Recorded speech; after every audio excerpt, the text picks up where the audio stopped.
Hello, welcome to Lasse's Food and Barbecue. Yesterday me and my wife went berry picking and today we're making jam and marmalade. I'm going to show you how to make a very simple marmalade and I'm going to explain the difference between marmalade and jam. So it's more or less the same recipe for both of them. Anyway, I'll bring you in and show you what we've got. Hang on. And here we are. We picked blackberries amongst other things and we're going to make some blackberry marmalade here. If I had wanted to make jam, I would only use half the amount of sugar as to when making marmalade. The proportions are really easy.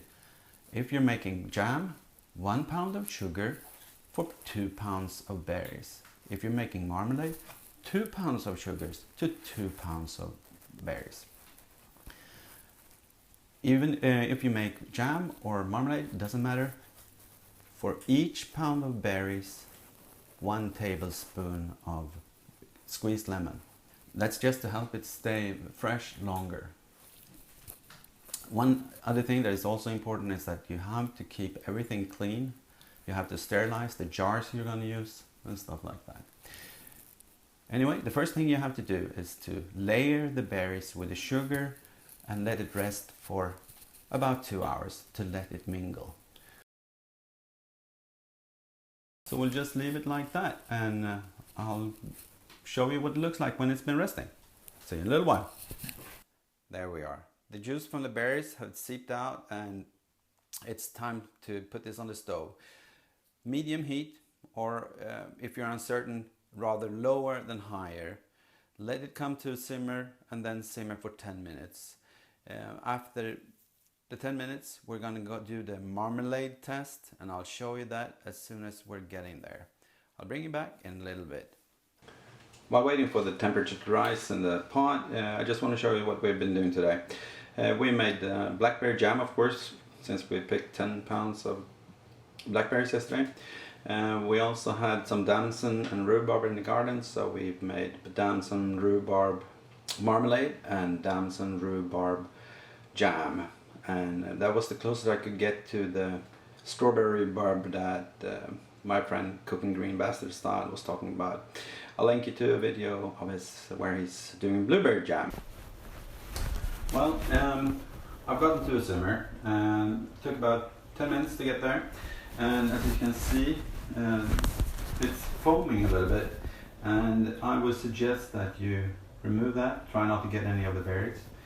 It doesn't really matter if it's in there if you make as little as this, but a lot of recipes recommend that you do remove the foam. So I'm going to do that and I'll be back when it's time to test this. It's been 15 minutes and it's time to test this marmalade. What we're going to do is take a little bit of the mixture and put it on a plate. And then we will just wait for a few seconds. You're going to see this. If you move it, it's going to stop moving around if it's setting. If you have problems getting it to set, you can add a little bit of pectin. The more ripe the fruit is, the less pectin there will be. And I had a mixture of both ripe and not just ripe berries, so I think this will be okay. It looks like it's stopped moving, and what we do then is we draw a line, and just like for Moses, it didn't go back. So that means that this marmalade is actually done. What I'm going to do now is I'm going to put this in sterilized jars. You need to be careful. This is very hot now.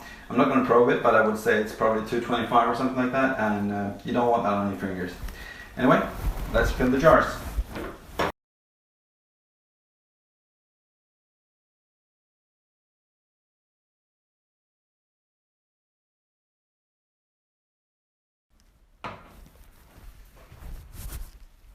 I'm just going to taste this. Of course, it's jam, so it's going to taste like jam. What do you think? It's probably going to be the best homemade blackberry jam that I've made today. Cheers. Sweet berry taste comes through. Not much smoke flavor.